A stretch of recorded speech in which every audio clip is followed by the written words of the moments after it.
Bonjour tout le monde. On va attendre un petit peu que tout le monde arrive.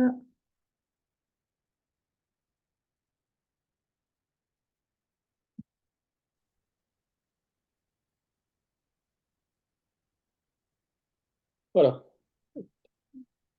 Bonjour. Bonjour. Hop. Je suis en train d'admettre tout le monde et puis on va pouvoir après commencer. Tiens, il y a Marjorie. Salut Marjorie.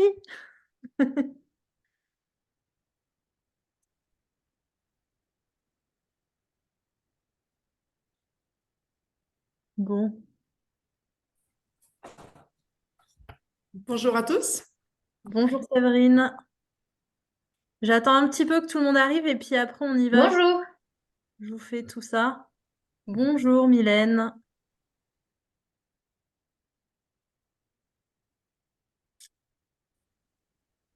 Bon. Bon, aujourd'hui, on va parler médiation animale et surtout, on va parler. Ce que je vais faire, je vais désactiver les sons de tout le monde. Ce qu'on va faire, on va parler. Donc, moi, je vais me présenter, etc.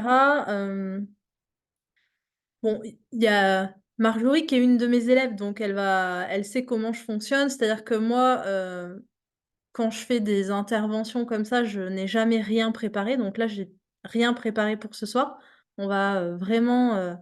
Euh, avoir un échange ensemble sur la médiation animale et comment l'animal, amène la thérapie. Je ne ferai pas de promotion de mon école ou autre, parce que, ça n'a pas lieu d'être, dans cette présentation. Si après vous êtes intéressé, vous aurez le droit de prendre des rendez-vous avec Estelle ou autre, mais voilà, il y aura pas de présentation de mon école. Voilà, parce que j'ai envie d'échanger un petit peu autrement et aussi, les connaissances que j'ai pu, alors vous aurez pas toutes les connaissances parce qu'aujourd'hui quand même, quand on rentre dans la formation, on a un livret qui fait 560 pages, donc en 1 heure et demie, 2 heures, on n'aura jamais le temps de tout aller voir. Mais par contre, si aujourd'hui je fais ce zoom-là et cette intervention-là, c'est parce que j'ai aussi envie d'amener une part de psychologie dans la médiation animale et de montrer qu'en fait, l'animal est un thérapeute et que même quelqu'un qui ne vient pas du milieu socio-médical peut très bien se former et accompagner du coup l'humain avec l'animal. Donc voilà, ça c'est aussi la base. Et c'est aussi vous montrer que tout type d'animaux,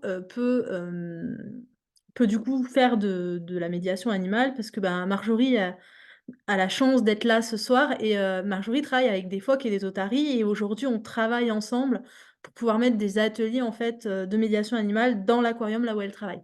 Donc c'est aussi pour que vous puissiez, voir qu'il y a pas d'animaux, préconçus, hein. Clairement les phoques et les otaries, on les a pas dressés pour faire ça. C'est des animaux qui sont quand même semi-sauvages, même s'ils sont en aquarium. Donc voilà, aujourd'hui, moi, je travaille, avec des animaux en totale liberté aussi chez moi et c'est aussi pour vous partager ça. Donc ce que je vais faire, je vais me présenter déjà dans un premier temps. Donc moi, je suis Noélie Sicot, donc j'ai créé, l'école de la vie qui a maintenant bientôt 3 ans. Cette école, elle a été créée en 2021 et elle a été créée aussi parce que j'ai, remarqué qu'en fait, quand j'ai voulu me former moi à l'époque, il y avait pas de formation, comme je la voulais. Donc je me suis formée à plein, plein, plein de choses tout au long de ma vie, voilà. J'ai tout rassemblé en fait dans la formation. Donc en fait, si je fais un peu mon parcours, de vie, donc moi j'ai un papa qui était militaire à la base, qui s'est reconverti, dans le milieu du cheval et à l'âge de 7 ans, en fait, il faisait de l'équithérapie avec, des handicapés. Et donc du coup, il avait passé son ATE, il faisait monter donc les handicapés sur, les chevaux et donc moi je contribuais en fait à ça et j'observais, du coup, qu'est-ce qui se passait entre la relation du cheval et la personne handicapée qui étaient souvent des trisomiques ou des autistes. Voilà et donc en fait, à l'âge de 7 ans, j'allais, déjà, avec mon père dans le manège, je prenais des cahiers et je notais en fait tout ce que, je pouvais, voir et quelle interaction, comment réagissait aussi l'animal. Est-ce que les animaux à la base n'étaient pas du tout conçus pour travailler avec les handicapés parce qu'on faisait que de la balade, donc voilà. Et je me suis dit: «Bah tiens, il y a des fois où, l'animal il est comme ça en balade et avec l'handicap, bah, il est tout doux, il bouge pas, il a un comportement différent». Donc vers l'âge de 10 ans, je commençais à observer ça et je me suis dit: «Tiens, je vais, du coup, aussi, commencer à lire». Donc j'ai commencé à lire des livres aussi à partir de l'âge de 10 ans, pour me dire: «Bah, tiens, comment fonctionne, l'humain?» Et j'ai aussi lu énormément de livres sur l'éthologie, de l'animal. Alors, qu'on remette l'éthologie dans son contexte, c'est pas l'éthologie où on va prendre son licoléto et faire, une pirouette avec son cheval ou donner à manger à son chien parce qu'il s'est bien assis, voilà. C'est vraiment, comment l'animal fonctionne dans son milieu naturel. Donc en fait, j'ai vraiment observé ça. J'ai regardé, je ne sais pas combien, de documentaires sur les animaux où j'ai analysé, où j'ai noté en fin de compte, les comportements des animaux, donc autant des animaux sauvages que des animaux, domestiques.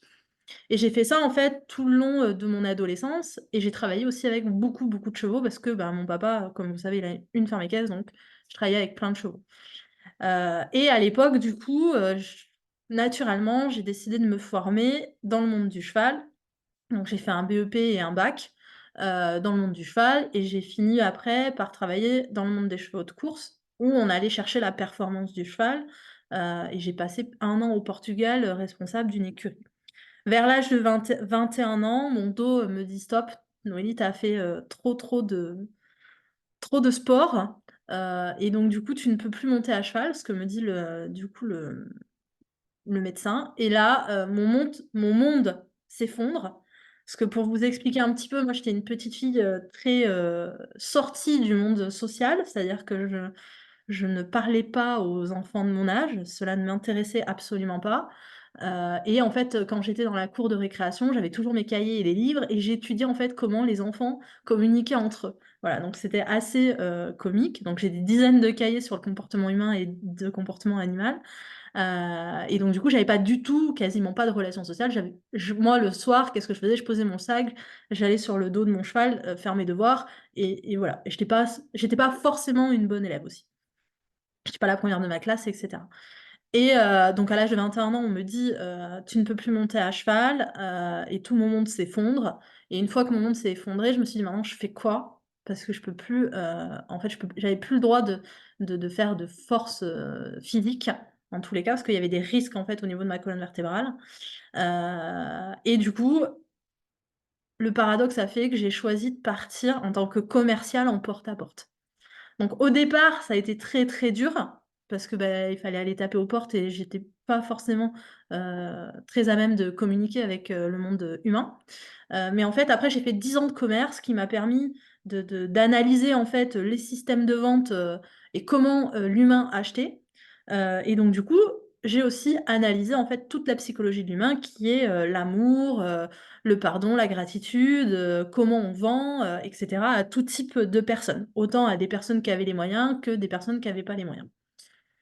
Et en parallèle de ça, j'ai quand même continué à avoir des chevaux puisque, bah, c'était toute ma vie et j'ai fait plein de formations, donc de sophrologie énergétique, kinésiologie, j'ai lu, énormément de livres sur la médecine chinoise et sur la médecine ayurvédique et en fait, j'ai commencé à écrire et je me suis dit: «Voilà, maintenant il faut, comprendre comment ces médecines-là, en parallèle, allient le corps, l'esprit et l'énergie».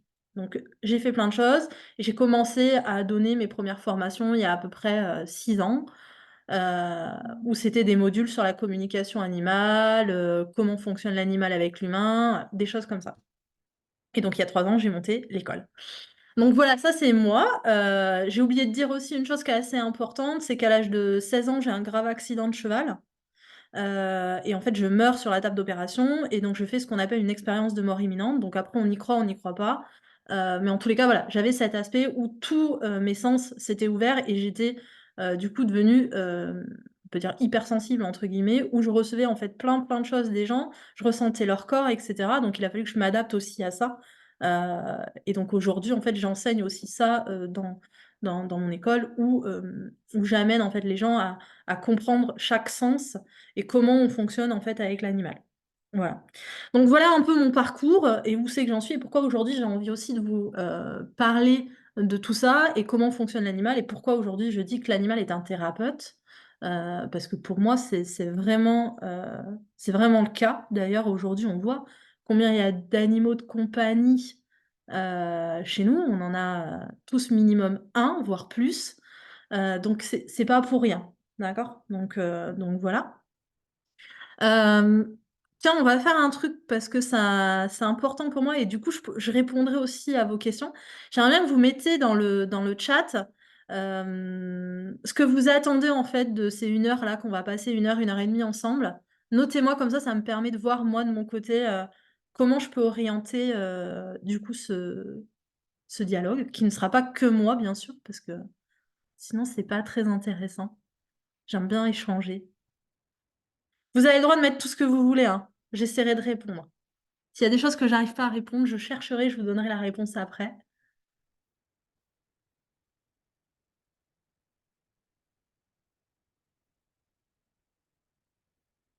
Hésitez pas, hein. Vous pouvez parler psychologie, neurosciences, enfin tout ce que vous voulez. Franchement, j'essaierai de répondre.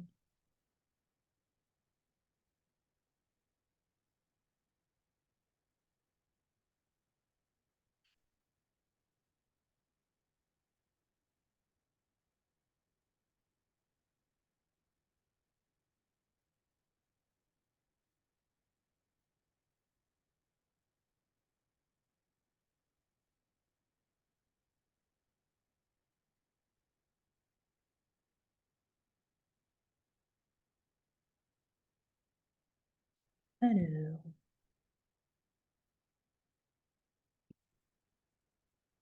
donc comment communiquer avec les animaux sans passer par le conditionnement? Donc ça, c'est Marjo, on en a déjà parlé, mais du coup, c'est très bien parce que tu vois, je voulais parler des relations. Il y a quelques semaines, j'ai fait un cours justement sur les relations transverses, et les relations de camaraderie. Et beh, c'est très bien. Je vais vous mettre ça. Je vais vous partager mon écran. Non, c'est pas ça. Est-ce que je peux partager?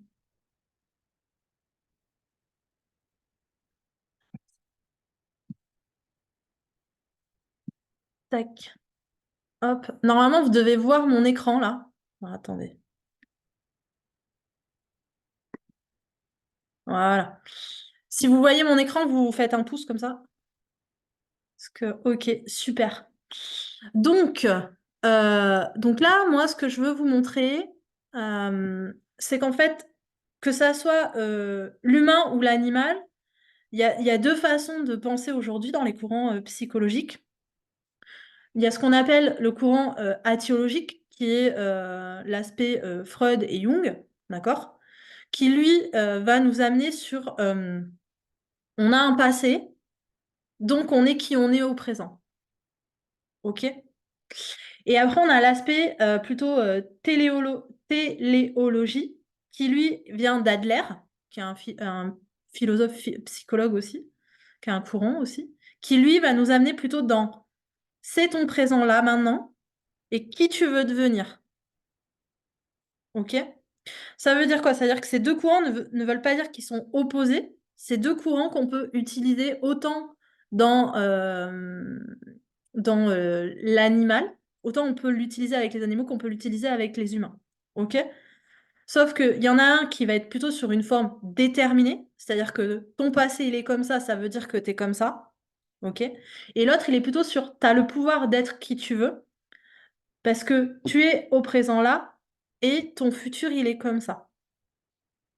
Ton futur, tu vas l'avoir comme ça parce que c'est toi qui le veux comme ça. OK? Donc ça veut dire quoi? Alors je vais essayer de prendre un tableau blanc. Je vais prendre un tableau blanc comme ça, vous allez pouvoir hop,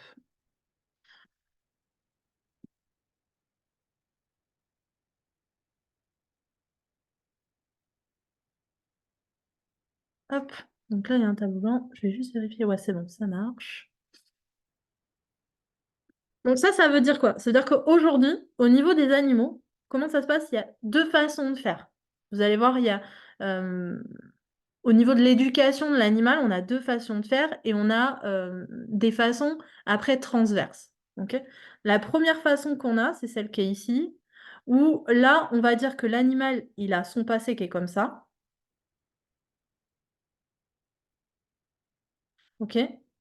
Et ici, lui, il est comme ça. Il a un certain comportement.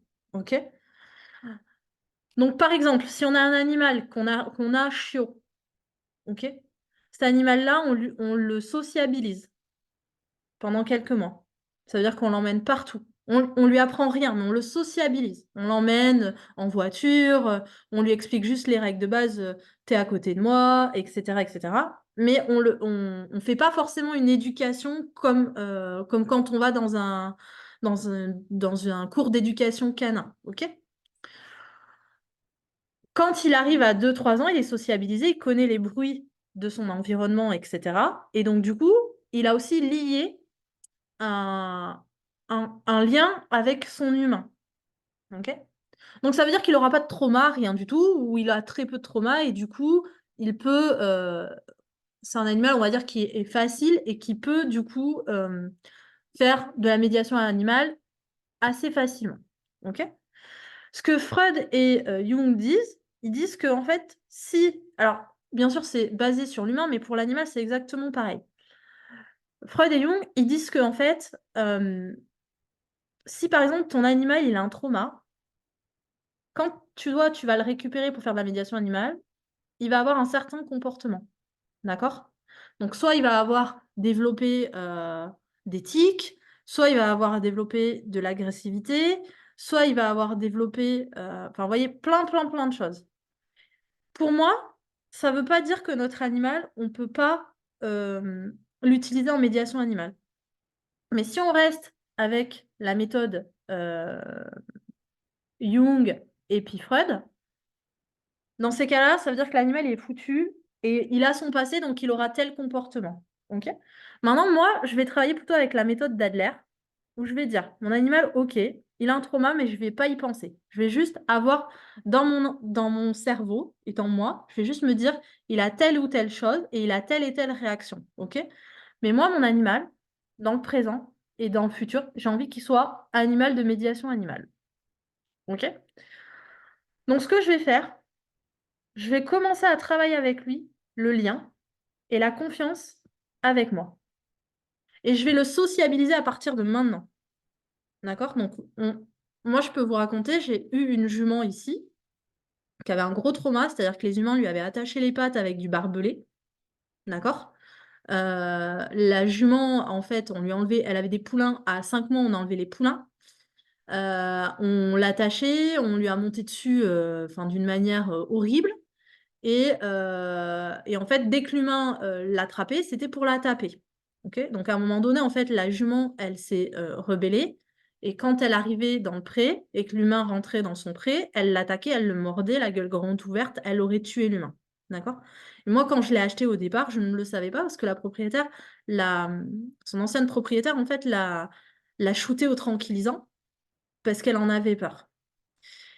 Et quand je m'en suis aperçue, donc la jument, elle arrive chez moi, je la mets dans le pré, et le lendemain, je vais dans son champ, et la jument, elle m'attaque. Et là, je me dis, bon, il y a un problème.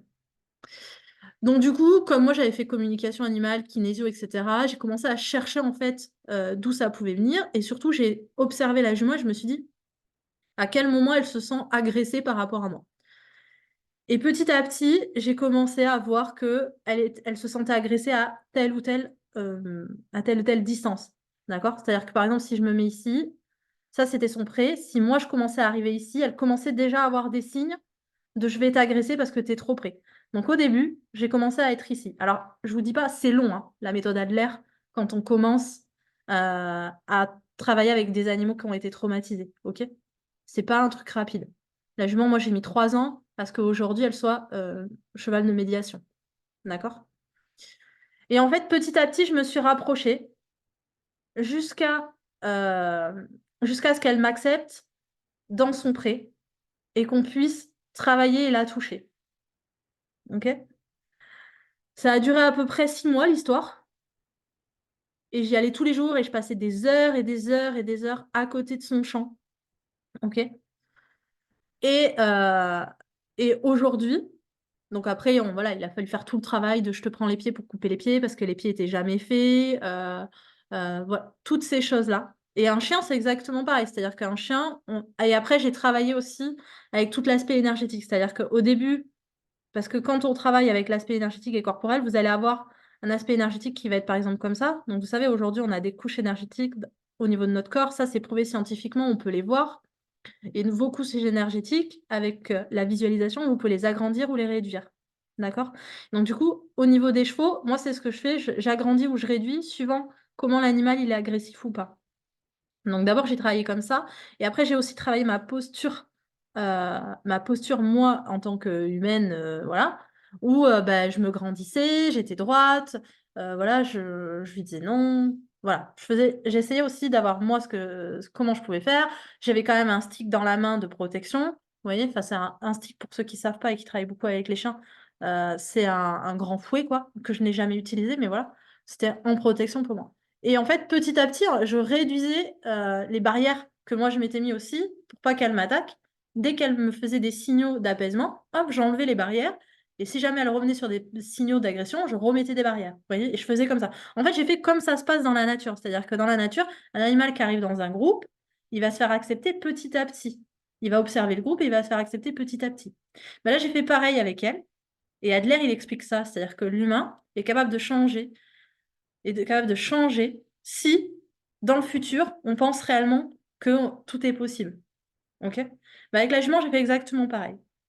Donc du coup, ouais, Marjorie, on peut communiquer avec les animaux sans avoir ce conditionnement. Par contre, ça veut dire beaucoup de présence, beaucoup d'observation, euh, observer vraiment beaucoup les signaux d'apaisement et d'agressivité, parce que des fois, ça peut être juste un œil qui se tourne ouais, ou une vibration de peau, ou vous voyez des choses comme ça, ou même la respiration. Ça, c'est hyper important.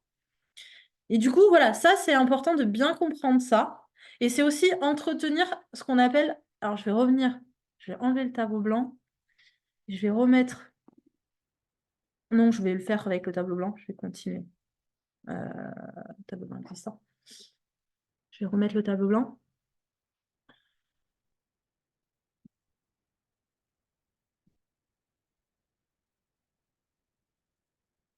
Vous revoyez là le tableau? C'est bon?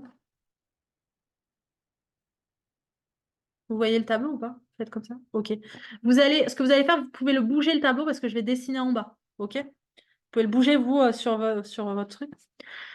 Et donc, du coup, euh, une fois qu'on a trouvé les signaux d'apaisement, etc., il faut aussi comprendre que, par exemple, si on est dans une relation avec son animal où on récompense, on va être sur ce que j'appelle une relation de compétition.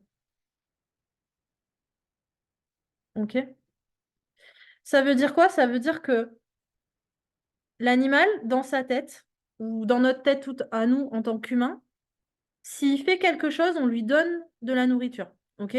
Et ça veut dire qu'on le reconnaît, ou qu'on reconnaît en tous les cas, son comportement grâce à la nourriture. Ce qui veut dire que quand on a cette reconnaissance, c'est-à-dire que l'animal, il va avoir aussi un besoin ou un désir de reconnaissance. Donc du coup, il va se sentir, grosso modo, inférieur et il va avoir ce qu'on appelle un complexe de supériorité. Ok? Donc quand on est dans cette situation-là, c'est pour ça que des fois il y a des chiens qui mordent, etc. Parce que en fait l'humain croit qu'il est au-dessus de l'animal et donc du coup il n'y a pas d'égal à égal. Ok? Parce que aujourd'hui on travaille, le chien s'assoit, on lui donne une friandise. Ok? Mais on peut aussi faire autrement. On peut expliquer, le chien s'assoit, ok, on passe un bon moment ensemble. Voilà. Quand ils sont en meute, par exemple les chiens ou même les chevaux, dans, dans l'état sauvage, enfin l'état sauvage entre guillemets, quand un poulain ou un chiot ne fait pas bien les choses, il va être réprimandé et après c'est fini. Il va passer du temps en fait après avec les adultes. D'accord? L'adulte va pas lui donner à manger à cette réprimande-là. Mais nous, en fait, quand on travaille avec les animaux, il faut qu'on fasse enfin, faut. En tout cas, moi, je travaille comme ça aujourd'hui. Je fais exactement la même chose. C'est-à-dire que l'animal, il a le droit de me dire non, mais je vais toujours, quand il me dit, OK, c'est bon, je suis d'accord avec toi, j'ai assez confiance pour te donner mon pied, par exemple, sur un poulain, je vais passer du temps avec du bien-être à le gratter, à le masser, mais jamais je vais donner une friandise.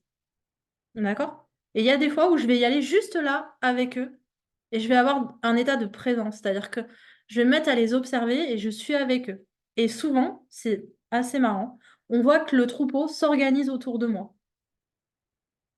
Voilà. Et pour les chiens, c'est exactement pareil. Faites ça avec votre chien, vous allez voir, sans donner de friandises ou autre, vous allez voir, il s'organise autour de vous. Et il va plus y avoir ce sentiment de compétition où moi je suis supérieure à vous. Non, moi je suis égale. Et en fait, j'ai ce qu'on appelle une relation de camaraderie. Attendez, hop.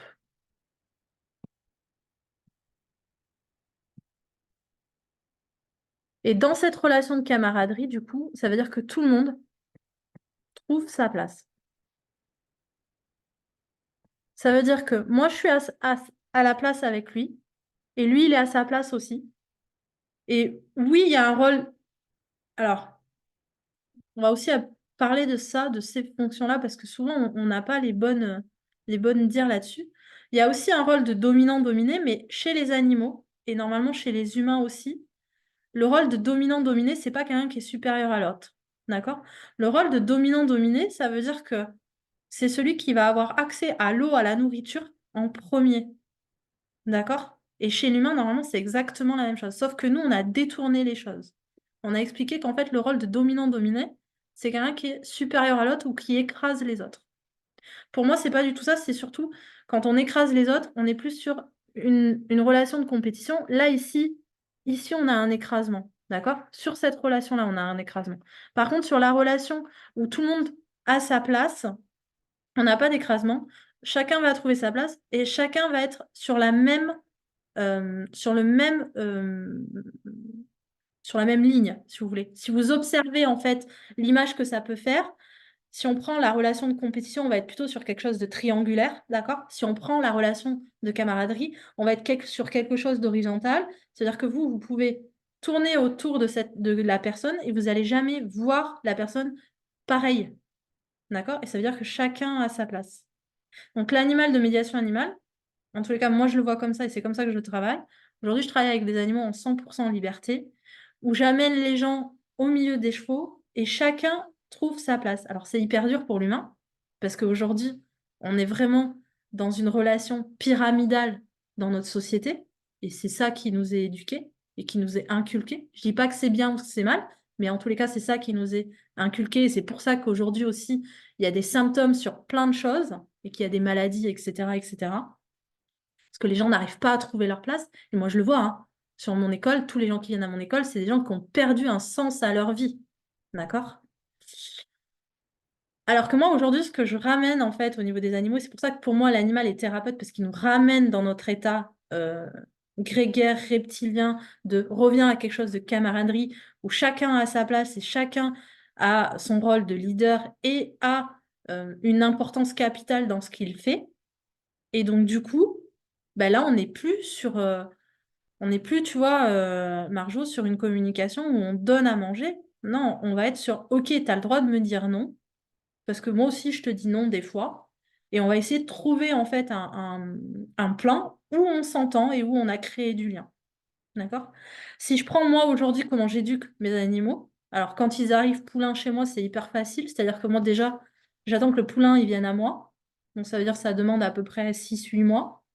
Je n'y colle jamais mes chevaux avant 1 an. Et donc, du coup, aujourd'hui, par exemple, là, j'ai un poulain de 2 ans et une pouliche de 4 ans. C'est des chevaux qui travaillent en totale liberté avec mes élèves et ça fonctionne très, très bien. Et je leur apprends à marcher avec la corde, etc., en longe et tout, ça pose aucun problème. Mais par contre, j'ai pris beaucoup de temps. C'est-à-dire qu'au lieu de mettre 3 jours, j'ai mis 1 an et demi. D'accord? Mais aujourd'hui, par contre, je sais que si le maréchal il vient, donc celui qui coupe les pieds, hein, si le maréchal il vient, le maréchal il est capable de faire mon cheval dans le champ en étant libre. Mon cheval ne partira pas parce qu'il a hyper confiance. Et moi, je suis là, je le gratte, et voilà. Et le maréchal, il fait son travail, et le cheval ne bouge pas une oreille. Voilà. Alors après, aujourd'hui, dans notre société, on va aller vite. C'est pour ça qu'aujourd'hui, on essaye de faire des trucs de récompense, de R+, je sais pas trop quoi. Mais souvent, on a soumis l'animal à quelque chose, alors qu'on peut travailler en quelque chose d'un peu plus horizontal et beaucoup plus sympathique. Par contre, ça veut dire qu'il faut accepter que des fois, l'animal, il nous dise non. Voilà. Mais nous aussi, des fois aussi, on dit non dans la société. Vous voyez? Donc, c'est hyper important d'avoir cette relation-là. Ok? Euh, Je vais enlever. Est-ce que déjà, il y a des questions là-dessus ou est-ce que ça va?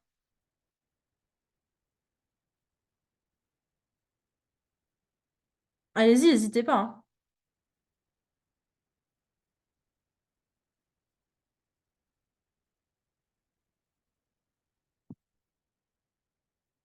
Ok.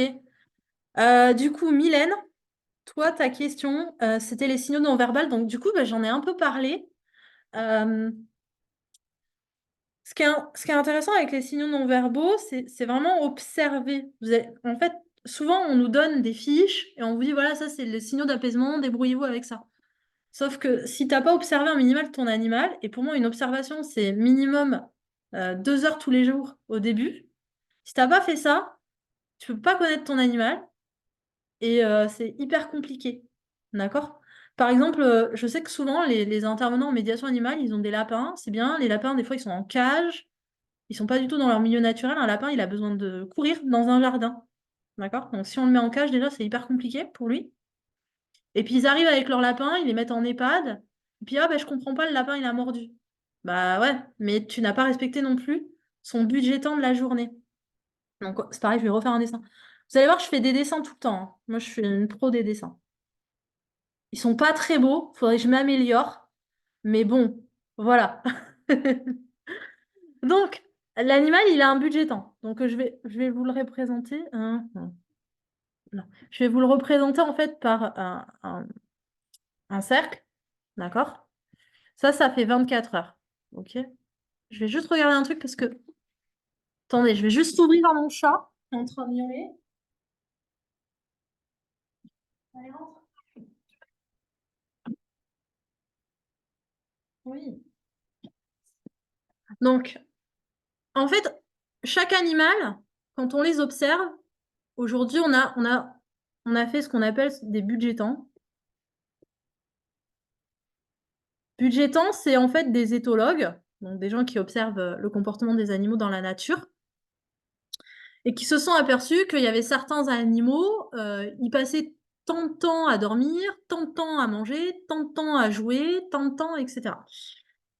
Et nous, quand on a commencé à domestiquer les chiens ou les chats ou les chevaux, etc., on a réduit en fait, on a modifié en tous les cas les temps. Et du coup, on s'est aperçu que ça engendrait certains comportements, etc.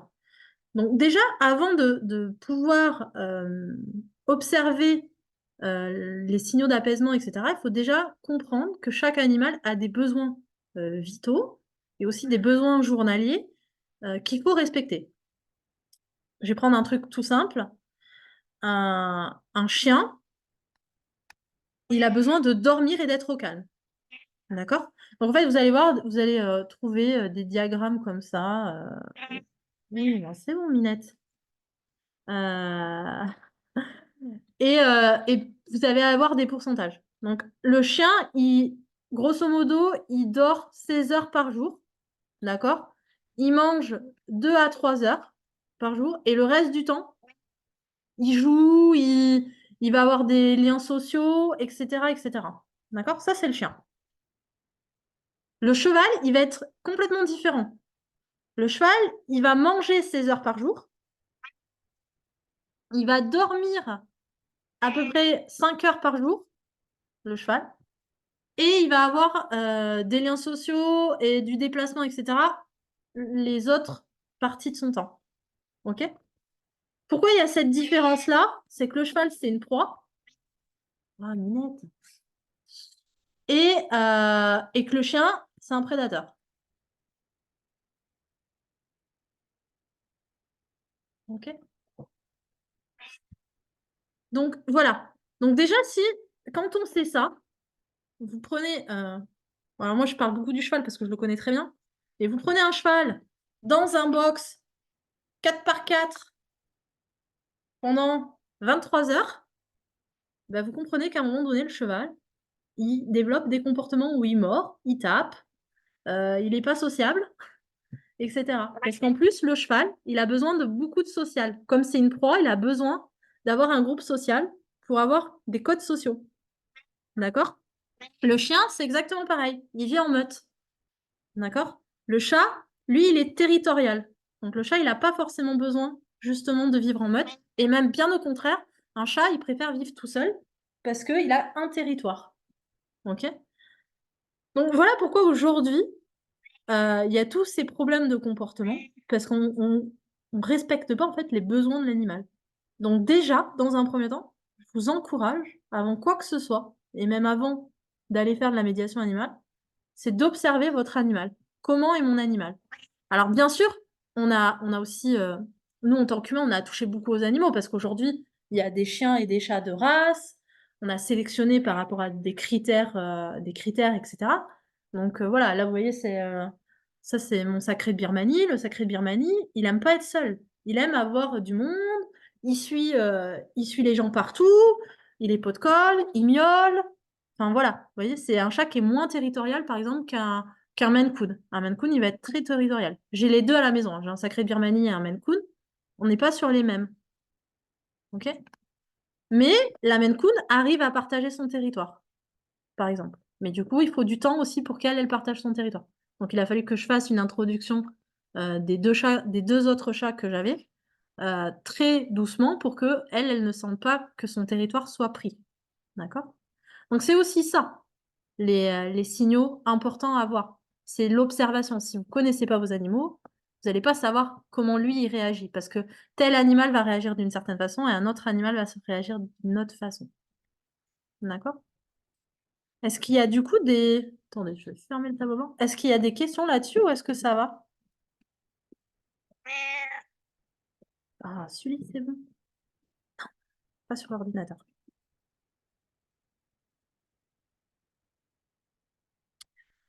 OK et ben, on va continuer. Il y a Élodie qui nous a fait aussi un petit message. Donc elle est éducatrice spécialisée dans un foyer d'hébergement pour adultes. Déjà pu assister à des séances d'équitation adaptées, donc je cherche principalement à m'enrichir, comprendre par où commencer et possiblement me former par la suite. Ma question est comment prendre les émotions, la communication non verbale de l'animal? OK. OK, OK. Donc on a parlé de la communication non verbale de l'animal. La communication non verbale des humains est aussi exactement la même. C'est-à-dire qu'à un moment donné, il faut aussi aller voir comment nous, on était, dans la préhistoire, d'accord? Donc on était déjà cueilleurs aussi, donc on marchait beaucoup. Donc c'est pour ça qu'aussi on a des symptômes aujourd'hui, sur de l'arthrose ou des choses comme ça. Parce que, ben, dans la préhistoire, on était cueilleurs, on marchait, donc du coup, c'est un peu, complexe et on était aussi prédateurs parce qu'on mangeait aussi de la viande. Donc on a exactement les mêmes signaux et le même, fonctionnement que l'animal avec différents, types de stress. Mais du coup, voilà, on peut fonctionner exactement pareil. Je vous encourage aussi à observer les humains. Vous verrez que chaque éthique humaine ne fonctionne pas pareil. Nous, en tant que Français, on n'a pas forcément le même comportement que les Africains. Parce que nous, aujourd'hui, on est beaucoup plus sédentaires. On va au supermarché, on a de la viande. Voilà, l'Africain, dans sa savane, il a pas forcément de la viande, il est obligé d'aller chasser, de marcher et cetera. Donc je vous encourage aussi à observer les comportements de l'humain et de regarder le corps de l'humain. Quand est-ce qu'il, s'apaise? Quand est-ce qu'on voit les muscles se détendre? Quand est-ce que la respiration aussi est moins vite? Et cetera et cetera. OK?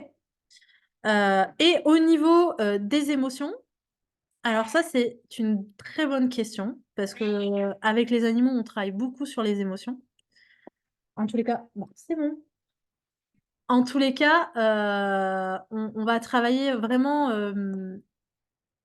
moi, je travaille beaucoup sur les émotions avec les animaux et j'essaye que les personnes, voient les émotions. Une émotion, c'est la vie, d'accord? Une émotion, ça va nous permettre de se mettre en action, d'accord? C'est-à-dire comment ça fonctionne?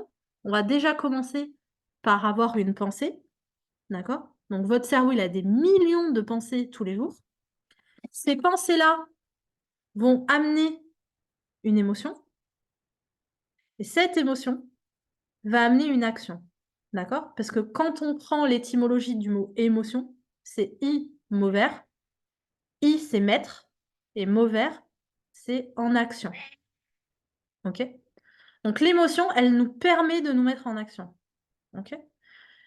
Il y a 5 émotions aujourd'hui, enfin les émotions principales, après il y en a plein d'autres, mais voilà, moi je vais parler des émotions principales.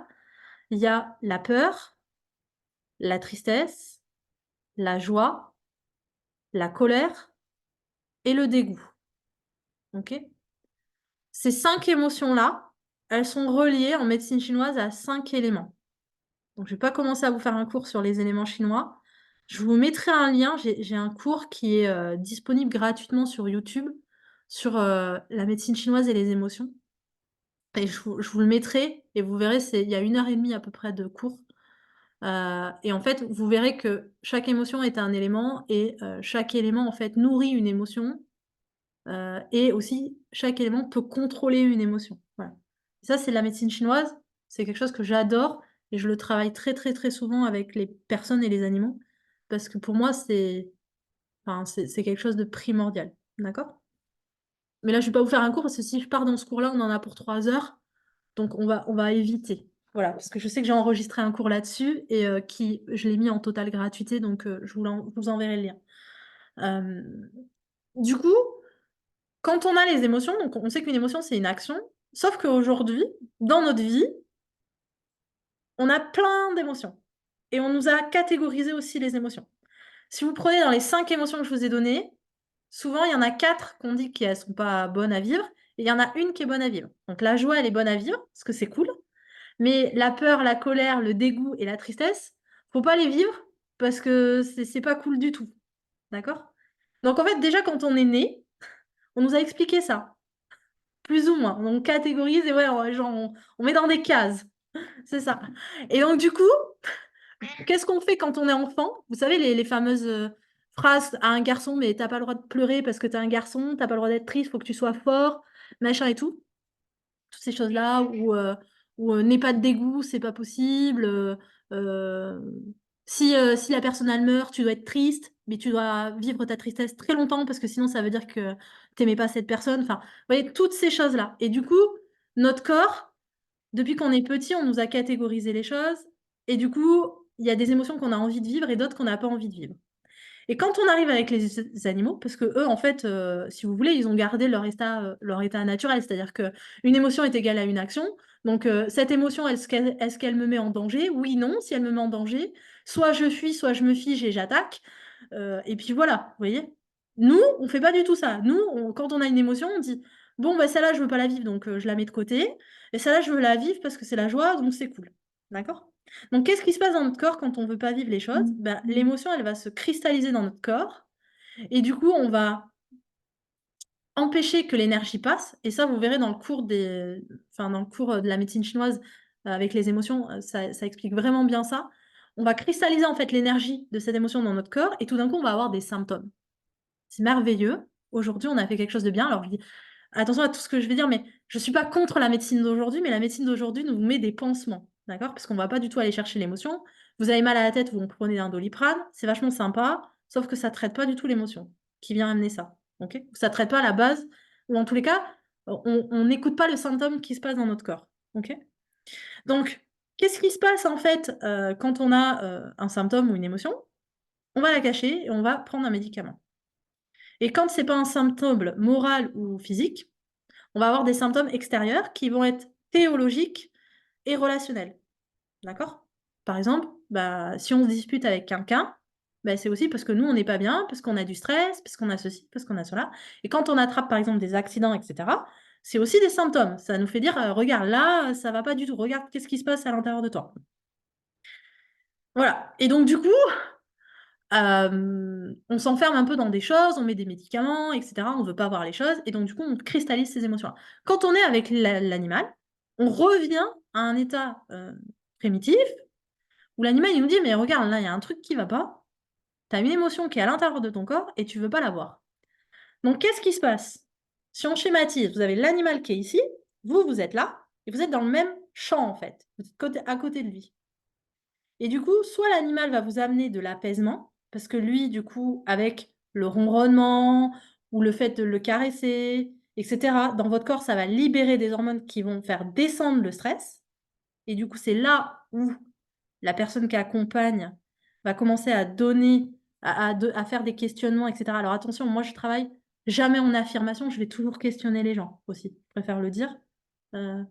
Voilà, je préfère travailler comme ça. Mais du coup, on va toujours, dans notre quotidien, on va avoir du coup cette baisse en fait, de stress et du coup, on va pouvoir continuer dans sa vie. Et le but, quand nous, on fait de la médiation animale, c'est d'amener la personne à voir que quand elle a moins de stress ou quand elle a plus de stress, parce que l'animal, il peut amener aussi plus de stress parce qu'il va sortir l'émotion, à lui dire: «OK, bon, bah, maintenant tu vas observer ce qui se passe à l'intérieur de toi et du coup, on va pouvoir trouver une solution». OK. Et en fait, la médiation animale, elle est thérapeutique là-dedans. C'est-à-dire que l'animal, lui, il va être soit quelque chose qui va permettre d'apaiser ce stress-là, ou il va augmenter le stress. Du coup, il va faire sortir l'émotion, que ça soit en augmentant ou en faisant, diminuer le stress. Il va sortir l'émotion et dans ces cas-là, on va pouvoir travailler sur cette émotion et c'est là où on a des déblocages et du coup, la personne va pouvoir se mettre en action pour arriver à ce qu'elle devait faire pour se mettre en sécurité. OK? Donc voilà comment on travaille sur les émotions. Est-ce qu'il y a des questions là-dessus ou est-ce que j'ai été assez claire? Jean, il me pose la question, tout cela demande aussi beaucoup de place, notion de liberté. Qu'est-ce que tu veux dire par là, Jean? Tu peux prendre le micro si tu veux. Tu verras, tu as un petit, truc où tu peux débloquer le micro. Attends, je vais essayer de voir si je peux te le débloquer. Oh, Attends. Ouais, vas-y. voilà. C'est bon là? Ouais, c'est bon, nickel, vas-y. Je pensais, moi j'ai un camping-car Oui. donc, qui est relativement grand, donc on a fait des excursions avec mon ami, donc il y a un chien qui est au milieu, tout ça, bon voilà. Et donc là, je prévois de me déplacer, et donc je me dis, dans le cadre professionnel, avec certains animaux, bon, forcément le chien, ça va aller, on peut vivre des choses, on peut interpréter, on peut observer, etc. En Oui. revanche, à partir du moment où on rentre sur effectivement les chevaux, tout ça, etc., ça demande à la fois du temps, ça, là on est d'accord, le temps Mmh. d'observation et tout ça, et en même temps, quand on veut travailler certains animaux, effectivement, il faut aller soit sur de la ferme, ou soit sur des entités où l'animal puisse être vraiment le plus possible en liberté, en fait. Oui. Alors, je ne parle pas d'une ferme de 14 hectares, hein, bon, mais même, mettons, un jardin ou Ouais. quelqu'un qui a 500 mètres carrés ou 1000 mètres carrés, il va falloir quand même penser aussi il y a le temps et il y a peut-être l'espace aussi, non? Comment ça se passe par rapport à ça? Ouais. En fait, La quand tu notion d'espace. Mm. ouais, il y a une notion d'espace, bien sûr. Il y a aussi, par exemple, essayer de voir dans le milieu naturel, par exemple, un cheval, par exemple, il marche, 36 à peu près entre 16 et 36 kilomètres. Ça va dépendre des jours. OK? Donc bien sûr, même avec 14 hectares, ton cheval, il marche pas 36 kilomètres. Moi, j'ai déjà fait des tests, j'ai mis, Mm. tu vois, des trucs et ça, il marche pas 36 kilomètres. Par contre, hem, aujourd'hui, on les a quand même sédentarisés comparé aux chevaux sauvages. Heu, mais par contre, moi aujourd'hui, ils sont sur 6 hectares et l'hiver, ils sont pas du tout sur 6 hectares parce que je suis dans le Marais Poitevin. Donc ils font, la nuit, dans le bâtiment et le jour, ils sont dans des paddocks, où en fait, je leur mets des lieux de nourriture un peu partout dans le paddock pour qu'ils puissent Et marcher. ça bouge. Ouais. Voilà, et je bouge tous les jours et je vais leur mettre, aussi, ils ont une brosse où ils peuvent se gratter et cetera. Mais par contre, ils sont toujours, toujours en groupe. Même à l'intérieur, ils sont minimum 2 par case pour pas qu'il y ait, d'animaux tout seuls. Voilà, Mhm. ça je refuse. Je trouve que c'est une aberration totale. Ou alors, si on veut un animal tout seul, et aujourd'hui, ils ont fait ça dans une écurie, je ne sais plus où en France, mais ils ont fait ça. Ils ont fait des murs, en fait, qui sont hauts à peu près comme ça, tu vois. Et en fait, le Mhm. cheval a la possibilité de passer son encolure, etc., et Ah, d'aller gratter son copain, etc. Voilà. Et du coup, ça, c'est super parce qu'ils ont quand même ce contact qu'ils ont besoin, en fait. il y a un minimum, ouais, d'accord, ok. Voilà. Et ça, Mhm. c'est, en fait, il faut penser à, voilà, dans la nature, ok, ils ont ça, et aujourd'hui, on les ramènera jamais dans leur état naturel où ils étaient, où ils avaient tout ça. Mais aujourd'hui, on peut aussi les sédentariser et essayer de réfléchir à comment faire. Voilà. Ça, c'est important. Je sais que quand j'ai été avec Marjorie, etc., eux, ils leur mettent des jouets. Voilà, ils mettent des interactions pour que ça soit plus facile pour eux. Je sais qu'ils Oui, seront. d'accepter la réduction de l'espace quelque part, en fait, C'est à travers ça. l'activité, quoi. C'est ça, c'est ça, c'est Bon, ça. Et du coup, il faut réfléchir à, ben voilà, c'est comment je peux avoir avant. une interaction, comment eux, je peux les mettre en interaction, etc. Ça, c'est important. Après, j'ai des élèves, par exemple, eux, ne veulent pas du tout d'animaux chez eux et aussi pas travailler avec des fermes pédagogiques, etc. Ah Euh, ouais. J'ai une élève, entre autres, et en fait, elle, ce qu'elle Pas a fait, d'animal chez elle. Ah ouais, ouais, d'accord. et en fait, elle, Elle ce n'est qu'elle a pas à fait, moi pour l'instant pour travailler, donc c'est pour ouais, ça que. ouais, ouais. Mais après, là, elle, ce qu'elle a fait, clairement, parce qu'elle voulait travailler en fait avec les animaux sauvages sauvages. Donc Ouais. aujourd'hui, elle a monté un projet où elle emmène les gens en Afrique Ah oui, c'est et celle elle qui. travaille en fait dans les réserves en Afrique avec les gens. Donc, il faut trouver des réseaux Ouais, et se connecter, et on apporte un savoir-faire, c'est ça, mais on n'a pas la responsabilité du site, de l'animal. c'est Ok, ça, c'est ça. c'est malin ça. Mm. Ouais. Et après, par exemple, j'ai une élève belge. Donc elle faisait du shiatsu équin. Donc c'est de la médecine japonaise, hein. Voilà, avec des acupressures. Et en fait, elle est venue à la médiation animale parce qu'elle s'est aperçue que quand elle faisait du shiatsu, et ben oui, il y avait l'émotion de l'animal, mais ça venait un peu, enfin, il y avait l'émotion surtout du propriétaire, quoi. Ouais. Et donc, du coup, aujourd'hui, elle fait toujours des shiatsu, mais en fait, derrière, elle travaille avec le propriétaire et le cheval du propriétaire. Voilà. Ah Et oui, du coup, d'accord. alors elle a ses animaux parce qu'elle avait déjà des animaux, mais elle pourrait, en fait, sa clientèle de médiation animale et sa clientèle de shiatsu. Travail de lien, oui, oui, un Ouais, peu comme un comportementaliste et médiateur, enfin, elle fait un peu c'est les deux. ça. Mais du coup, elle va travailler. Ouais, elle va travailler aussi le comportement en fait de l'animal, mais elle va travailler aussi l'état émotionnel du propriétaire en médiation animale. Et du coup, elle va parler. Là, c'est vraiment de la thérapie en fait, si on va par là. Là, elle va vraiment aller. Elle Oui, passe par l'animal, mais elle elle va. creuse le bonhomme, en fait. D'accord, ok. Voilà, c'est ça. Et du coup, elle parle ben, de la vie de la personne, etc., etc. Donc ça, c'est hyper intéressant aussi.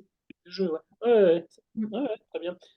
Donc, pour revenir à ma question, donc, si on a par exemple un camping-car ou un espace plus réduit ou un studio, on peut quand même travailler dans certaines conditions, mais avec des animaux qui ont des besoins donc plus réduits, donc en fonction du sommeil, de tout ça, quoi, en fait, Oui, ouais, ouais. de lui, quoi. Oui. D'accord. Après, il faut juste, par exemple, un chien, si tu le mets dans un camping-car, tu sais qu'il faut que tu ailles le faire galoper. Et suivant la On est race de chien, d'accord.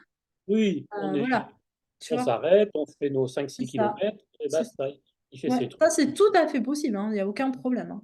D'accord. Clairement. Mais après, c'est aussi, par exemple, moi, j'ai vu des choses aberrantes. Il y a des gens qui travaillent avec des chinchillas. Alors, le chinchilla est extraordinaire en médiation animale. Mais par contre, le chinchilla, c'est un animal semi-nocturne. Le chinchilla, il commence à se réveiller à partir de 16 17 heures, vous voyez? Le type, il Donc, dort ça pas, veut quoi. dire que si vous arrivez, vous, avec votre chinchilla en EHPAD à 8 heures du matin, le gars, il va dire, mais elle est tarée, quoi. Moi, je dors, en fait. Vous voyez? Ouais, Donc, à un moment donné, il faut aussi être, OK, on travaille avec des chinchillas, mais je travaille avec, dans ces cas-là, des gens à l'heure de 17 heures adapté. avec des chinchillas. Ouais, Je m'adapte. oui, on s'adapte. Mm. Voilà. Mais c'est vraiment, enfin, Mm, mm. aujourd'hui, la problématique, pourquoi en médiation animale, aujourd'hui, il y a des problématiques, mais parce que les gens, ils n'ont pas étudié tout ça, en fait. Ils n'ont pas observé. Ils prennent un animal, Ah allez, on va faire oui, un EHPAD, on va couper des carottes, on fait leur ceci, projet, etc. le mec c'est un objet, puis hop, ils vont faire le truc. C'est C'est ça. tout C'est ça. l'inverse du cheminement avec l'animal, en fait. C'est ça.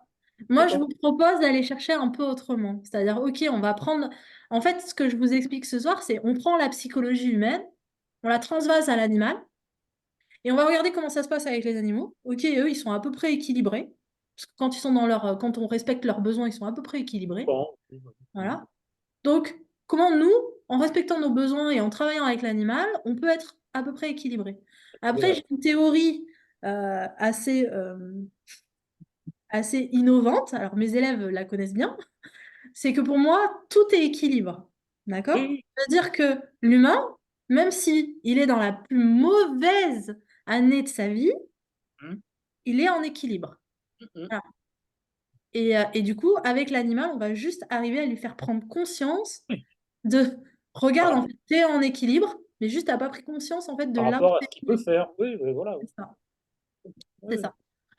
Ok, Donc voilà, l'animal, il est thérapeute pour moi parce qu'il vient nous amener à ça. Il vient nous dire, d'accord. regarde, regarde Mhm. en fait qu'aujourd'hui, tu as déjà le bonheur et c'est toi qui es bonheur, c'est pas l'extérieur.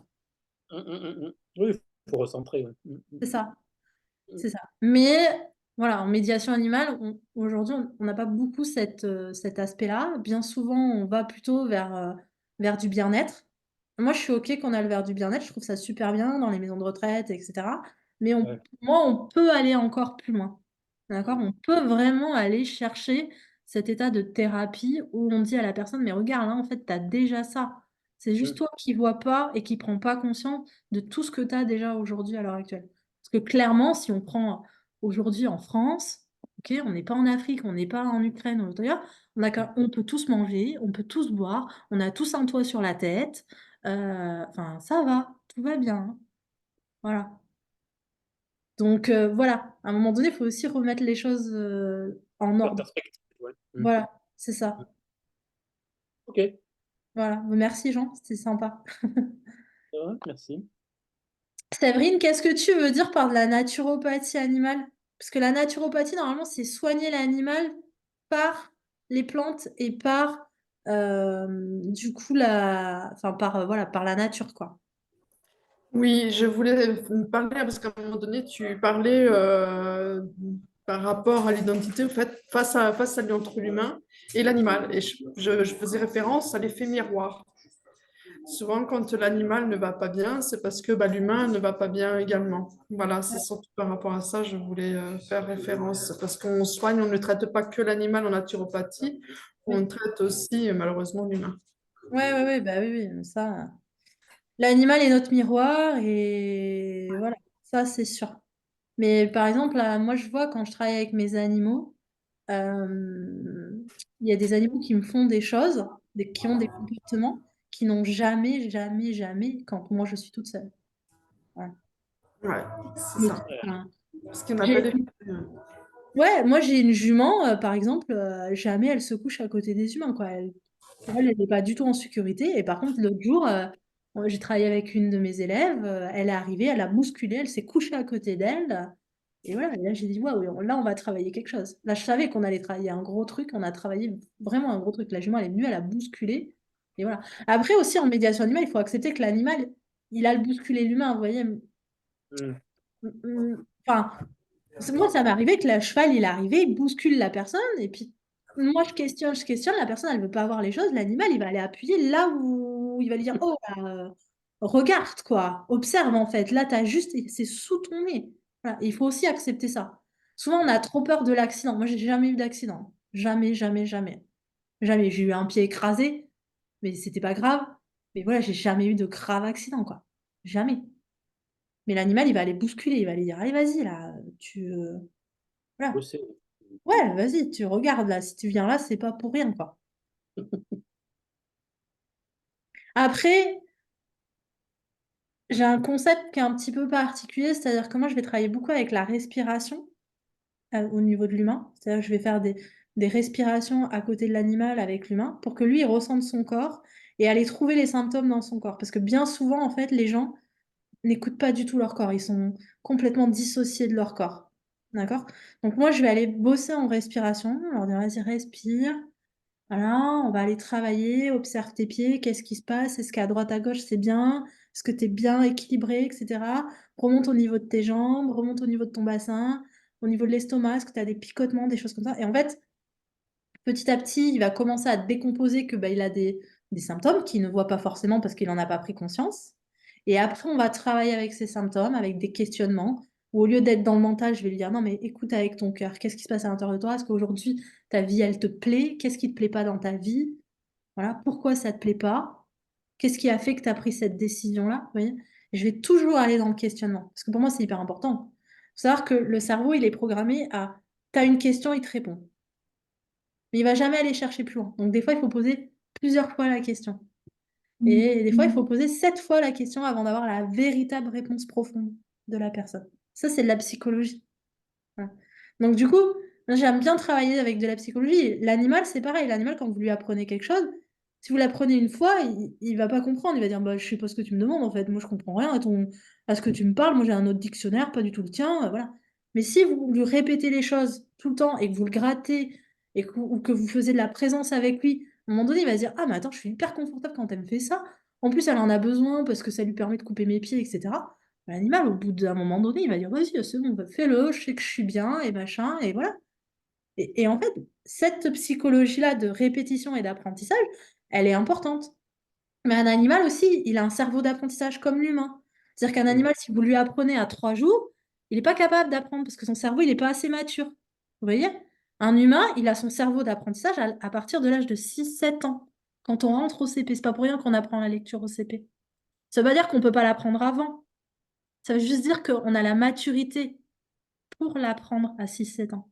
Voilà. Et si ça, tout ça, on ne le sait pas, ben, on va aller dans quelque chose de récompense, de supériorité, d'infériorité, etc., etc. Il y a aussi Ouais. cette phase où on doit... il y a aussi toutes ces phases, en fait, où on doit accepter les choses et on doit aussi dire, bon, ben voilà, euh, accepte, on recommence, on refait, on répète, etc., etc. Ça, c'est important. Mylène, elle me met comment... Mylène, elle m'a écrit plein de choses. Alors, comment le travail thérapeutique est vécu par l'animal? En fait, l'animal, Mylène, si tu lui laisses la possibilité de te dire, bah là, j'ai pas envie, lui, il va partir et ça lui pose aucun problème. Par contre, si l'animal, tu vas le tenir en laisse alors que bah, là, pour lui, c'est trop et qu'il a besoin d'aller vadrouiller parce que voilà, il a besoin d'évacuer, bah, c'est là où tu vas avoir des accidents de morsure, etc. Mais lui, si tu respectes son identité, il va venir, tu verras. Et enfin, les gens qui viennent chez moi, ils le voient parce qu'on travaille avec un troupeau de 7 chevaux qui est en totale liberté. Par exemple, j'avais mes élèves cette semaine et du coup, je leur ai fait faire de l'observation et du travail sur eux en individuel cette semaine. Et enfin, ce matin, les chevaux, ils l'ont su, ils ont vu direct, ils étaient devant nous et ils attendaient que les élèves viennent les observer et ils ont travaillé chacun un questionnement avec chaque élève. D'accord? Cet après-midi, les chevaux, ils n'étaient pas du tout disponibles. Ils étaient au fond en train de manger et c'était pas la peine de leur demander quoi que ce soit. D'accord? Et si là, j'avais été avec mes élèves, ben, il y avait risque que les chevaux ils disent non, mais c'est bon, on a travaillé ce matin déjà. Là, c'est plus possible en fait. Vous voyez? Et les chats, c'est pareil, les chiens, c'est pareil. Enfin, pour moi, il faut leur faire un espace où le chien et le chat, il est OK. Et s'il n'a pas envie, il a cet espace-là et on respecte son lieu. Pour le moment, il n'est pas disponible pour nous. Un animal n'est pas à être à notre disposition. Voilà. Et en général, sur les séances, quand je fais des séances à peu près de 2 heures, voire une demi-journée, ça dépend, l'animal, il est disponible allez, entre une demi-heure et 1 heure. Le reste du temps, il n'est pas disponible, hein. Il fait sa vie, hein. Il va être disponible quand l'humain il va avoir besoin. D'accord? Donc c'est aussi ça, l'aspect thérapeutique, c'est aussi respecter son animal et lui dire, bah, ok, tu as le droit de me dire non si tu n'as pas envie, quoi. Mais du coup, c'est quelque chose qui peut permettre de travailler avec la personne accompagnée aussi. Enfin, je sais que moi, je suis éducatrice spécialisée dans la protection de l'enfance. Ouais, J'accompagne des familles, mais des enfants pour la plupart. ouais, Et j'imagine de mettre en place de la médiation animale au sein de mon travail. Et je me dis que ça peut être intéressant aussi de travailler avec le refus de l'animal. oui. Euh, Ah pour bah, l'enfant, de dire, ben là, comment on respecte l'autre, comment on s'adapte au refus de l'autre aussi. Enfin, tout ce qui est consentement, oui, considération de l'autre, c'est des choses qui peuvent se travailler juste par ce refus de l'animal. oui. Enfin, Après, tu peux aussi travailler avec des animaux qui ne se laissent pas toucher. Moi, je travaille avec des lamas aussi sur site. Mes ok. lamas ne sont pas du tout touchés. Ok. Ils sont touchés que quand j'ai besoin de faire un acte médical, mais sinon, je les touche pas. Ok. Euh, et, euh, et du coup, on travaille l'émotionnel de la personne. Tout le phénomène d'attachement, vous voyez. Bah non, en fait, t'as pas forcément besoin de l'animal pour dire que tu es en bonheur et que tout va bien, etc. Tu peux aussi apprendre à gérer ton émotion et ton syndrome d'attachement toute seule, sans forcément que l'animal soit une béquille. Voilà. Et ça, c'est hyper intéressant. Tu peux Ouais. aussi travailler toute la partie ancrage et je suis moi et confiance en moi. En plus, le lama est assez intéressant comme animal, parce que c'est un animal, quand on est ancré et qu'on a confiance en nous, il est capable de venir et de se coucher juste à côté de nous. Voilà. Ok. Et ça, c'est vraiment un super indicateur. Enfin voilà, moi je travaille beaucoup comme ça avec les lamas. Et là, je vais avoir aussi des moutons ouessants. Et c'est pareil, le mouton ouessant est un petit peu plus sauvage aussi. On peut les approcher un peu plus que le lama, mais ils restent un peu quand même sur leur défense. C'est normal, c'est des animaux de proie, donc du coup, voilà, on ne peut pas trop non plus en faire ce qu'on veut. Mais c'est hyper intéressant de travailler comme ça. Moi, je travaille beaucoup, beaucoup comme ça. J'ai travaillé aussi avec des animaux sauvages, ça m'est arrivé. Euh, c'est intéressant parce que du coup, on va voir, et là, du coup, ça nous demande à nous, en tant qu'intervenants ou personnes qui font de la médiation, de vraiment regarder les signaux d'apaisement et comment l'animal se comporte pour dire, OK, est-ce que la personne, elle a avancé sur son émotion ou est-ce que là, je suis encore bloquée sur un truc qui est bloqué à l'intérieur d'elle? Ça veut dire aussi que nous, on doit vraiment, vraiment beaucoup travailler sur de l'observation et aussi sur de la détente de nous-mêmes. Parce que souvent, quand on peut pas approcher l'animal et qu'on peut pas le toucher, nous aussi, on peut avoir du stress. Et du coup, on va transmettre le stress à la personne avec qui on accompagne, etc., Ouais. etc. Donc, pour ça que, c'est pour ça que moi, j'aime bien aussi travailler le pur développement personnel de la personne qui vient se former chez moi. C'est-à-dire que moi, pour moi, une formation et toute formation que vous devez faire, y compris médicale ou tout ce que vous voulez, je ne comprends même pas qu'aujourd'hui, il n'y ait pas de développement personnel. Voilà. Pour moi, c'est une aberration totale. Voilà. Y compris les psychologues. Parce que quand je vois ce qu'on apprend en psychologie, je me dis waouh, il y a quand même une problématique là-dedans. Et s'il y a des psychologues, voilà, et je sais qu'il y en a qui vont pas être d'accord avec moi, mais aujourd'hui, j'ai des psychologues qui viennent se former chez moi et elles ont fait zéro développement personnel, quoi. Et là, je me dis, c'est impossible. C'est impossible. Enfin, tu écoutes une personne qui va pas bien et en même temps, toi, tu as déjà fait zéro développement personnel. Il y a un problème quelque part. Vous voyez?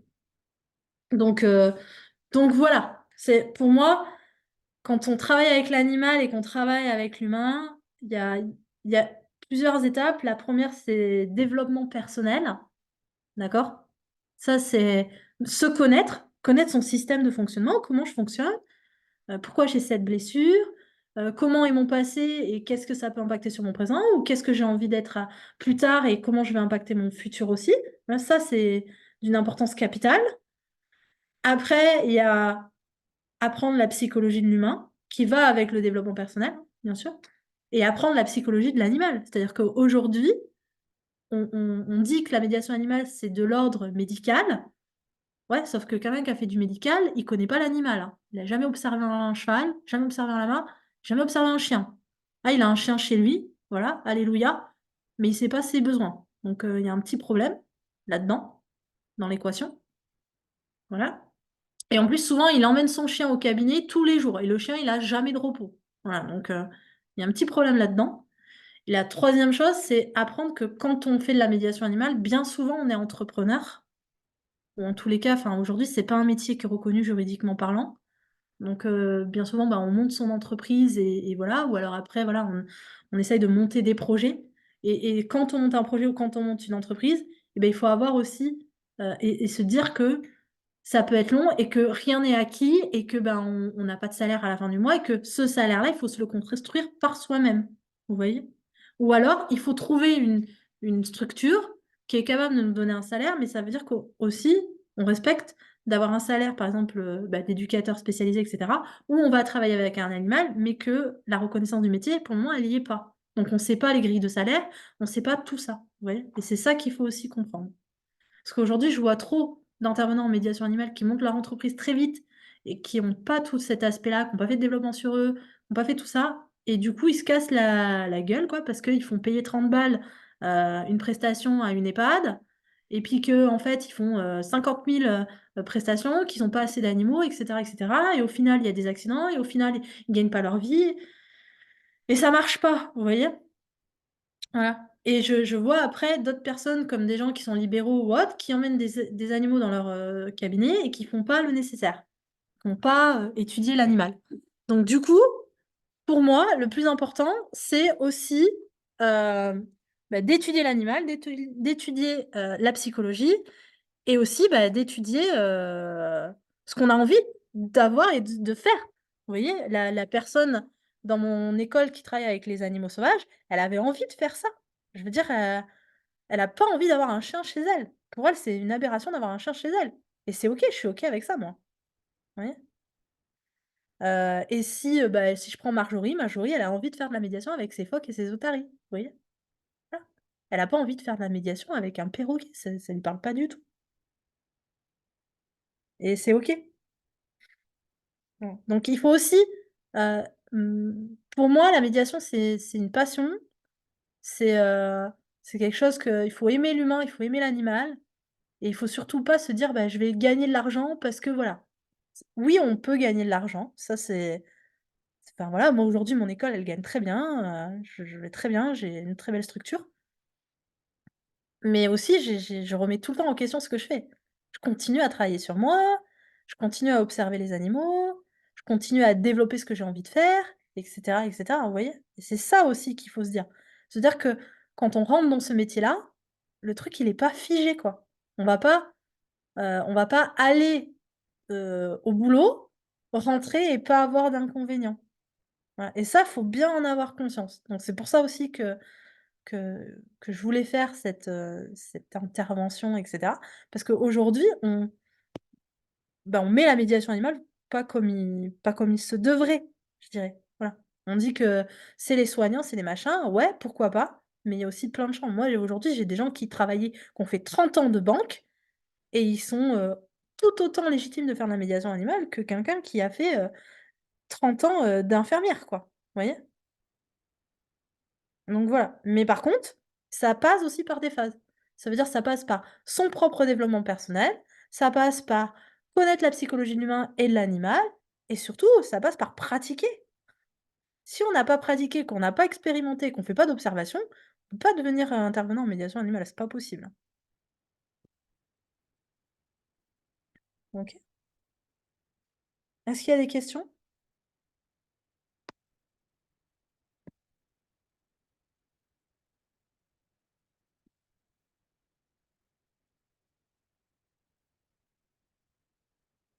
Coucou Loli. Moi, j'ai pas de questions, j'avais juste une petite envie d'expliquer un petit truc, c'est que moi, avec les phoques, évidemment, je vais pas faire la même chose qu'avec un chien ou un chat, ça va aussi peut-être pas s'adapter à tout type de personnes. Je veux dire, la médiation animale, ça peut toucher tellement plein de gens différents que Mmh. du coup, chaque médiateur va travailler avec les personnes et les animaux qui peuvent lui convenir le mieux, en fait. Voilà. Ouais, c'est ça. Il y a pas d'animaux prédéfinis pour les personnes.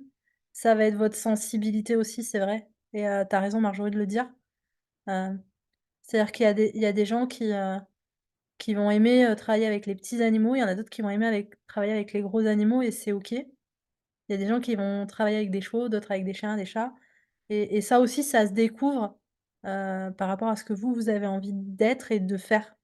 Ouais, et tu as raison de le souligner, Marjo. Et oui, Jean, c'est le plus important, c'est ça, c'est la cohérence projet par rapport à l'individu. Heu, Moi, j'estime que quelqu'un qui fait de la médiation animale, rien n'est prédéfini et rien n'est préconçu. Donc déjà, un atelier, oui, ça se prépare et ça se réfléchit, mais chaque atelier ou chaque chose qu'on fait, chaque intervention qu'on fait est complètement différente.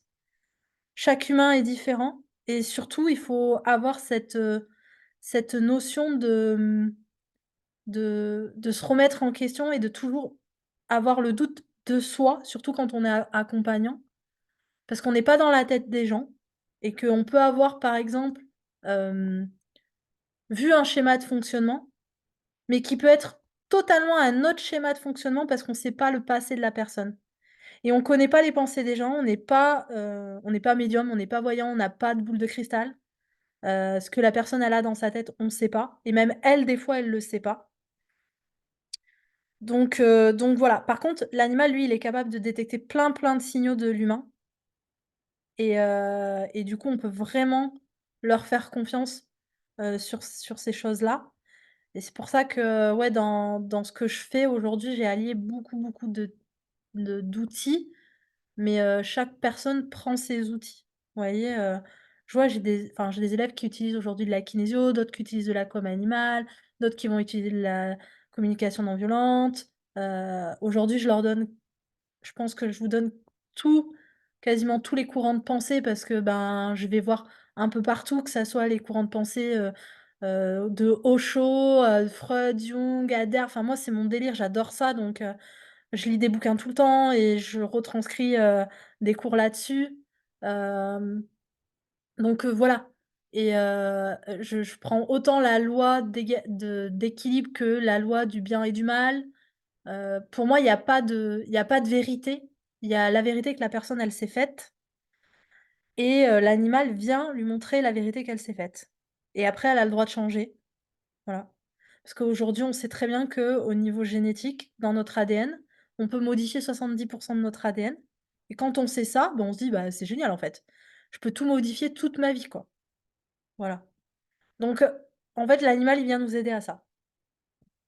Donc je vais autant apporter des notions de neurosciences que des notions, d'éthologie, mais voilà et je pense que la prochaine conférence que je ferai sera différente de ce soir, mais voilà, il y a toujours des notions pour moi qui sont hyper intéressantes à voir et c'est surtout comprendre que, bah, l'animal, c'est notre thérapeute, c'est notre miroir. C'est celui qui vient, nous bousculer, qui vient, faire voir nos émotions et que, pour ceux qui veulent devenir, intervenant en médiation animale ou thérapeute avec, l'assistance, de l'animal, peu importe comment vous l'appelez, enfin aujourd'hui voilà, il y a la guerre avec les mots, moi je fais pas cette guerre-là. Heu, c'est vous qui choisissez aussi ce que vous avez envie. Alors bien sûr après on a des critères, on n'a pas le droit de dire qu'on soigne, on n'a pas le droit de dire que, c'est des patients, et cetera et voilà, d'un côté c'est aussi normal, voilà, ça appartient à la médecine. Heu Aujourd'hui, il faut la respecter, c'est-à-dire quelqu'un qui a été trop loin et qui a un cancer, c'est OK qu'il aille faire une chimio, enfin, je veux dire, c'est normal, sinon ça veut dire qu'il meurt. À un moment donné, il faut aussi être raisonnable, mais on peut, nous, en tous les cas, traiter l'inconscient qui a amené ça et le rendre conscient à la personne. Voilà. Pour moi, c'est une complémentarité et j'encourage vraiment certains élèves et tous même à travailler avec ces professions-là. Pour ceux qui sont ouverts, parce qu'il y en a qui sont pas ouverts à ça, vous verrez, des fois on se heurte, à ça. Mais sachez une chose, c'est que quand on va dans ce métier-là, on a un avantage que moi j'ai et que j'adore et jamais j'irai de l'autre côté. C'est pour ça que j'irai jamais de l'autre côté. Cet avantage, c'est qu'on n'a pas la blouse blanche et que du coup, la personne, elle peut se confier à l'animal avant de se confier à nous. Et ça, c'est extraordinaire parce que ça enlève plein de barrières qu'on s'est mis dans la tête. Et c'est pour ça que pour moi aussi l'animal, il a une façon d'être thérapeute. Parce qu'aujourd'hui l'animal, il amène la personne à s'ouvrir et à ouvrir son cœur. Voilà. Ce qu'il n'est pas capable de faire forcément quand il a une blouse blanche en face de lui ou quelqu'un de médical. Parce qu'il y a cette notion, vous savez, de relation de supériorité. Il y a aussi montrer sa vulnérabilité qui aujourd'hui on nous a expliqué que c'était, mauvais de montrer sa vulnérabilité, que c'est fragile. Pour moi, c'est une grande force. D'ailleurs, je l'enseigne comme ça et j'amène tous mes élèves à voir la force qu'ils ont dans leur vulnérabilité et voilà. Donc voilà, je s'il y a pas d'autres questions, je pense que ça sera les mots de la fin. Mais en tous les cas, voilà. Est-ce qu'il y en a qui veulent prendre la parole? Des gens qui veulent dire des choses? OK. Hem, si vous voulez avoir d'autres renseignements sur ce que je fais sur l'école, Heu, vous aurez les liens, je vous enverrai tout ça avec le replay. Vous verrez sur l'école, il y a la formation et il y a les immersions. J'ai pas envie d'épiloguer là-dessus. Vous avez mon site internet, ça il y a tout noté dessus. Et voilà. Voilà ce que je peux dire. Mylène, tu as ouvert ton micro, je te laisse la parole. C'était juste un petit témoignage pour revenir à ce dont on a parlé au début sur les deux différents courants de pensée là. Oui, Actuellement, sur mon travail, il y a une intervenante en médiation animale oui, et elle vient avec des chiens pour travailler avec les enfants, dont un qui a un profil un peu abandonné, si on peut dire ça comme ça. Enfin, en tout cas, il a été déraciné, il a été abandonné quand il était petit, ce chien.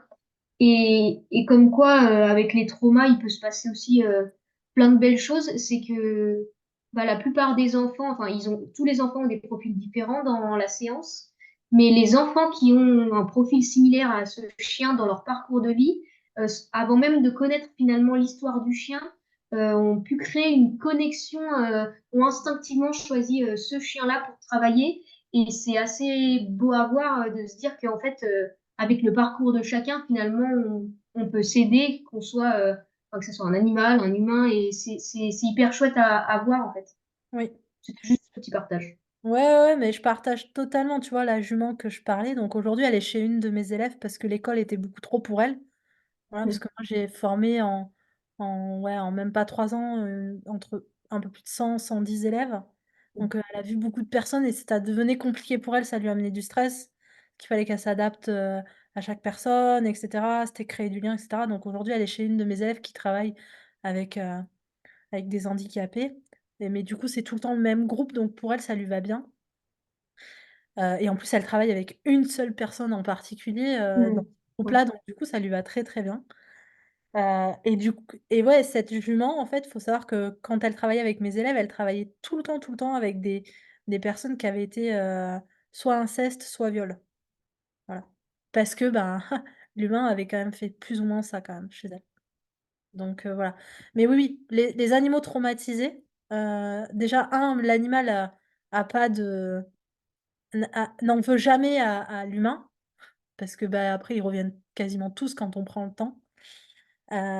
Et en plus, quand ils ont des traumas, ils sont assez extraordinaires parce que, bah, ils viennent nous aider dans nos propres traumas.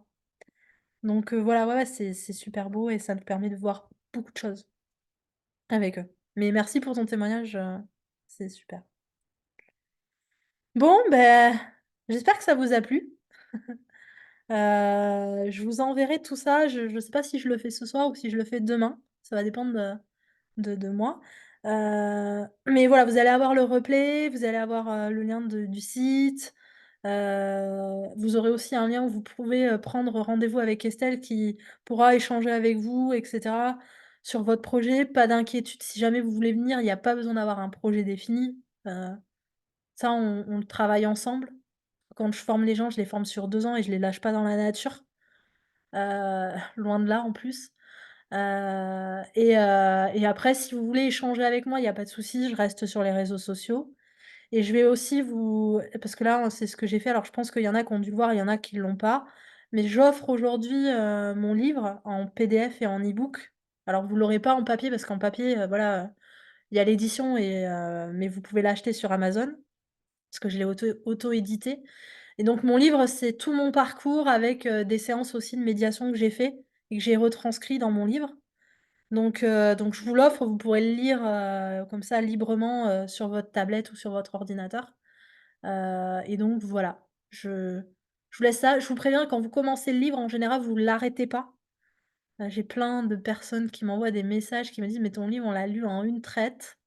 Donc voilà, si ça peut, vous accompagner dans votre réflexion, c'est très bien. Et donc voilà. Merci à tout le monde et je vous souhaite une très, très belle soirée, et puis voilà. Merci beaucoup à Merci. toi aussi. Merci. Bonne soirée à vous. Au Bonne revoir. Bonne soirée. soirée, merci Bonne soirée. Ciao, beaucoup. merci.